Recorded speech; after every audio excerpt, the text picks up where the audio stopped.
Welcome back to Pulp Mortem. Last time we found something great. Will our luck hold out, or are we back to sifting through the trash? My name is Jake, and let's find out with Valley of the Flame.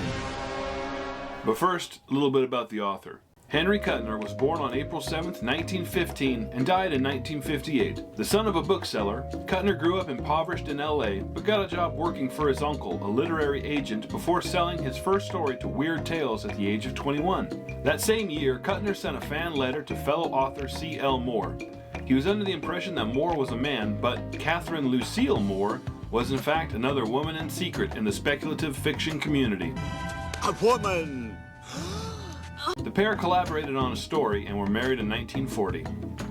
From then on, the couple collaborated many more times, sometimes using their own names and sometimes using joint pseudonyms. That we're a team. One team. The two were so in sync that later they would often be unable to recall who had written what, despite their differing personal styles. Aww. A friend of H.P. Lovecraft, Kuttner often contributed to the Cthulhu mythos. He had around 25 known pseudonyms, and despite his untimely death of a heart attack at the age of 42, he had published a staggering body of work. Many authors cite Kuttner as a source of inspiration, including Marion Zimmer Bradley, Richard Matheson, and Ray Bradbury, who called Kuttner a neglected master. Hey, that's what we're looking for! Which brings us to Valley of the Flame. Deep in an unexplored jungle, Brian Raft sought the secret of the legendary Valley of the Flame. Somewhere there was a radioactive fire that could perform miracles of super science. Somewhere there was a place where cat people prowled, where time was altered and incredible mysteries held their secrets of power and fortune for the daring discoverer. Henry Kuttner, master of science fiction, tells one of his most amazing adventures in this unusual novel. Valley of the Flame was originally published in Startling Stories in 1946, and then this first edition ace paperback that I own was printed in 1964. It is 156 pages and would have set you back 40 cents. As far as I can tell, this is the only legitimate printing of this book in a novel format, but it isn't too hard to locate online for $10 to $15. The cover by Ed Emshwiller is colorful, eye-catching, and fun. Good job, Ed! Now let's talk about what I liked. Far-off drums beat, slowly building an eldritch sense of dread as scientists speak of ghosts and the spirit of the jungle. That night, two men arrive at camp, injured and in need of help. But there's something different about the man named Pierre, the man without a heartbeat. Something alien. Pierre kidnaps Raft's colleague, leaving the other man to die, suddenly without his soul. Our hero then rushes out into the thick jungle in hot pursuit.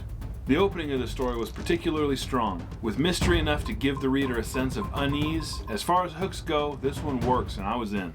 Fundamentally mysterious. Man's man heroics. It is impossible to picture Brian Raft as anybody other than young Harrison Ford. To find his kidnapped companion, Raft plunges fearlessly into the Amazon jungle, mouths off to jaguar people, punches a demon in the face, and scoops up and kisses the girl without asking her to sign a consent form. He is a doctor with a Colt 38, a scientist who happens to be a judo master, and a humanitarian with a cigarette poking out of the corner of his mouth. Raft is everything a young boy wants to be, and this would have been one of 10-year-old Jake's favorite books. Kuttner's vocabulary was deep and robust. His dialogue is noticeably weaker, but his descriptive writing is inspiring and impressive. Terrific. The sequence in the Lost Garden of Karn was mysterious and particularly vivid and delightfully Lovecraftian. His prose really is the highlight of the whole book, and I would happily read another Kuttner. Alright, and now, the bad.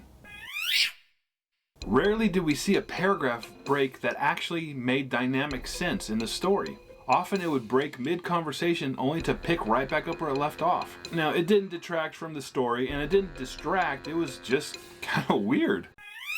The Rules of Paititi. The secret world in the Amazon basin is full of wonderful sights and is truly alien, yet it still feels familiar. But the actual rules of the world are quite wonky. We're told that time goes more slowly, so water flows more slowly. Okay, but wait, time also goes quicker because the jaguar people evolved from jaguars over the course of 30 years. Okay, we're told gravity is slower, so like a rock slide can just be easily dodged. Okay. But if you drop something, it falls normally. Despite all of that, we are told that it doesn't affect biological matter. So like when Raft is hit, he actually falls down normally. Okay? But then a little bit later, he jumps out of a window and he floats down like Mary Poppins. I'm Mary Poppins, y'all! After a while, I just had to turn my brain off and just go with it. Likewise, the transitions between worlds doesn't make a whole lot of sense. There is a clear magic tube that connects the real world with the world of Patiti, and to get there, you have to pass through this demon cave. But then the demon cave has moved, and we have to pass through there to get to the flame cavern. But wait, if this alien world filled with giant trees and bizarre creatures exists outside of space and time, how did a bush pilot crash into it? Again, toggle the switch just to make sure everything's off. Unearned omniscience. Characters know things that they shouldn't know, and sometimes they know things that they couldn't possibly know. Now these instances, of which there are a couple, are typically just exposition for the reader, but the sources of that information just wasn't fully considered, I think. Kuttner had a ton of ideas for this world, and many of them were really good, but the world in and of itself wasn't thoroughly checked for leaks. This in and of itself isn't too surprising, given Kuttner's apparent speed writing style and the nature of pulps to just churn out one thing after the other. Many of these old pulp magazine stories end up getting revised by the author prior to a re-release as a novel, and this one would have particularly benefited from a revision and an editorial eye. However, it was reprinted after Kuttner's death, so it stands as is. With all that out of the way, let's have some fun. The Jaguar people have jaguar stripes in their hair, which is cool and fun in and of itself, but it has a major issue. Jaguars don't have stripes. You're thinking of tigers, Henry, or kitties. The Mad Jaguar King has a concubine who no longer speaks because her face is all messed up and instead communicates through a harp. Hi, what a happy day. What a sunny sky kind of makes you sigh in a happy way. What a very merry day. Now this is a fun idea, and there could be something there, but this instead led to several moments of unintentional comedy. You can imagine conveying danger or murder or suspense via harp. It's just, there were some climactic scenes, I should say should be climactic scenes, that just ended up being funny.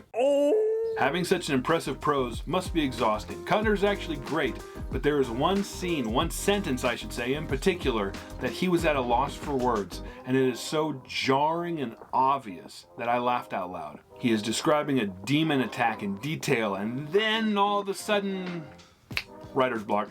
They ran, panic spurring their heels. The sight of the nightmare horde flapping and crawling and leaping all about them was horrible. And then the thought of those black talons actually touching them. Actually touching them. Henry, time for bed. Just a second! Actually touching them. Henry! And it wasn't a good thought.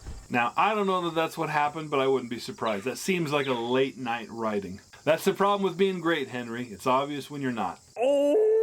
Similarly, the ending is comically abrupt. Henry, dinner's ready. Okay, hun. And they fixed everything. Everything is good. Oh, and Raph got the girl. Done. The ending is legitimately hilarious. Maybe Kuttner got bored after the last fight scene. Maybe he was eager to get started on another project and just got to crank him out. He needed to be told to slow down and just let the end breathe. But whatever the case may be, Kuttner was done, and he dropped it like it was hot. I'm serious about this stuff. So what's the verdict? Personal collection, with a caveat. The prose was fantastic, and for a writer looking to bolster their descriptive vocabulary, Kuttner can be mined for inspiration. The book is flawed and goofy, but is a lot of fun. My son is 9 and loves to read, so I'll be passing this off to him.